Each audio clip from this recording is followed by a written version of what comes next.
Kurt Bardella, former advisor to Republicans on the House Oversight Committee, and CNN political commentator and Republican strategist, Michael Singleton. Good to have you both here. I'm glad to see you. I'll be with you, Michael, because there were 12, count them, 12 Republicans who were running in this race.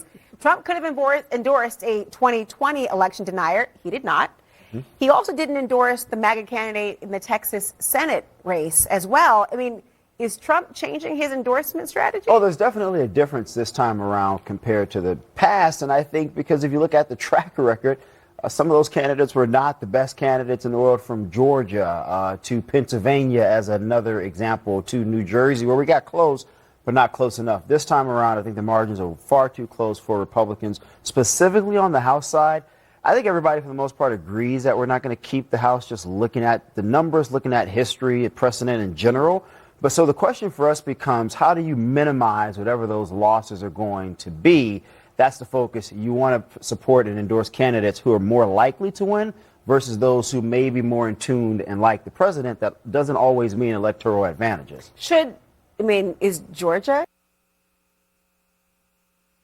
30 points in 2024? 30 points against the person who has the most points right now, most votes in this particular race. I mean, do Democrats realistically have a shot at flipping and winning there? Hey, there's not a place in this country right now that Democrats don't have a chance at flipping. When you look at the fact that even with Donald Trump's endorsement, the handpicked candidate didn't get 50+1, there's going to be a runoff. That tells you that Donald Trump's endorsement even isn't what it used to be. It used to be, you get his endorsement, the election's over, primary's over, put it to bed. Now, if you're a Democrat, you're like, please, Donald Trump, please endorse somebody. Please go campaign in their district. Because you have a situation where Donald Trump's numbers are upside down. Economy is tanking. Oil prices going up. Affordability is the issue. And everything that this guy does keeps making it worse and worse and worse. And that's why people like Sherm here, very smart guy, is saying Democrats are going to take back the House. I'm wondering how the war is going to impact that even further, because Marjorie Taylor Greene, she's against, obviously, the war, as are a lot of Trump supporters, frankly, including podcaster Joe Rogan.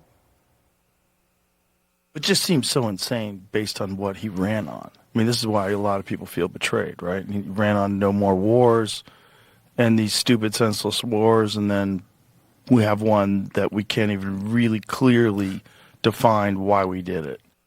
I mean, is he right? Is betrayal on the ballot? It has certainly created some division in the party. I mean, look, personally, I support some type of conflict with Iran, regime change, because of regional interests of the United States. I also think there's a China angle to this that the administration should, quite honestly, be articulating a bit more to the country and also to Congress. I think in a limited strategic way, you can somehow diminish the regime, thus diminishing one of China's closest allies in the Middle East. That said, Rogan is not necessarily wrong that there are some Republicans who are very, very anti, very foreign, expensive, long-term entanglements, because we've been there before. And so the question becomes, well, what were the net results overall after, $2 trillion, thousands of American lives? There's not a whole lot we had to show for Iraq, Afghanistan, Syria, Libya, if you want to get a little closer to President Obama, and even Afghanistan with President Bush, or President Biden, rather. And so I think for Republicans, the question becomes, if we're going to be there, for how long, what's the cost, how many American lives are on the line, and can we quickly pivot soon enough, Laura, to get back to the economy, those kitchen table issues where most voters, specifically those independents who lean to the right, really want to hear from Republican candidates? Well, Republicans are hearing from at least Ted Cruz and Tucker Carlson today. There's a bit of a split going on about the war and the future trajectory of the Republican Party for the voters. Listen.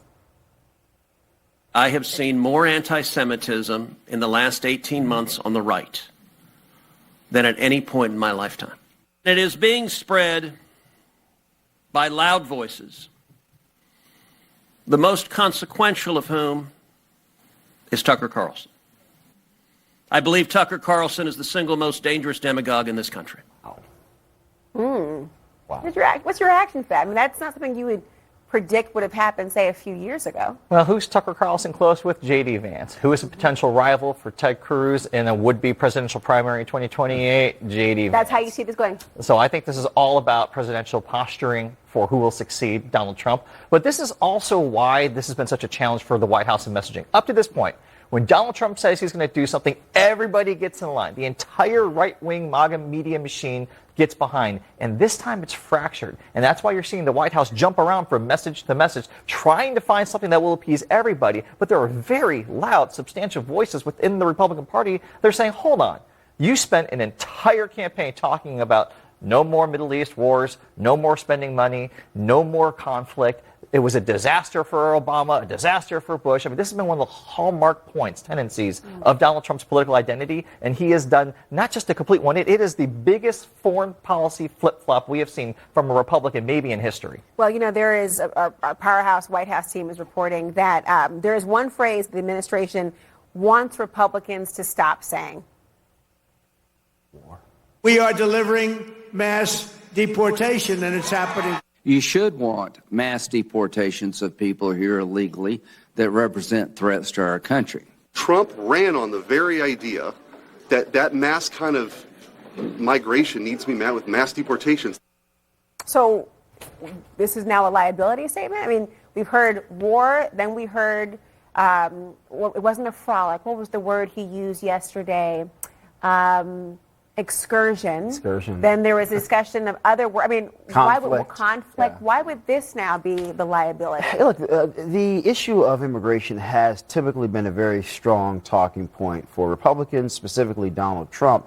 But if you look at the assessment from Tony Fabrizio, the president's long-term chief strategist, he has reminded the administration and Republicans alike that going back to the economy, Lord, that is the issue that voters care the most about. And so I would argue that there is a potential out here for the president to be able to come out in the next couple of weeks and say, look, we've been successful. Militarily speaking, the operation has certainly been a success. You tried that yesterday, by the way. And just walk it back and pivot back to the economy, cost of living. Gas prices is really sort of that moniker that most people look at to determine if they're doing well or not. And the last thing we want is to have that to be a negative for Republicans going into August, which is when we start to see some of that early voting. Real quick, do you think that, I mean, everyone hopes for political amnesia among voters, but will this carry to November, what's happened in the war already? Yeah, it will, because they're going to see the sticker shock of it. Like, we're coming up here on spring break. My kids got spring break starting next week. That's when people are going to start traveling. The combination of long lines at TSA and at airports, the rising cost of gas prices, like there are reminders in everyday life. And that's why this is so potent, because it cuts through to everyday life of working families, parents taking their kids on spring break. Like, we will get that reminder, and we're not going to forget it, because this part, you say, you know, get back to affordability. He's never been talking about affordability. We've been talking about Epstein. We've been talking about taking Panama. We've been talking about, you know, annexing Greenland. Like, he has never concretely talked about affordability in any real compelling way. You can't go back to something you never were at. I would just say quickly. He didn't want Democrats. Democrats made up the word, right? He thought it was a discussion of affordability as a. He called it a hoax. But I would say quickly, though, despite the successes, 40-plus seats in the special elections last year that Dems won, congressional Dems don't have a great high net approval. So while candidates in their individual specific races are doing very well, I wouldn't get too confident there, my friend. Every election that Donald Trump has been on the ballot since 2016, Republicans have gone down, Democrats have gone up. Yet you both agreed. You think that Democrats will retake the House. Interesting. Well, Sherm's very smart.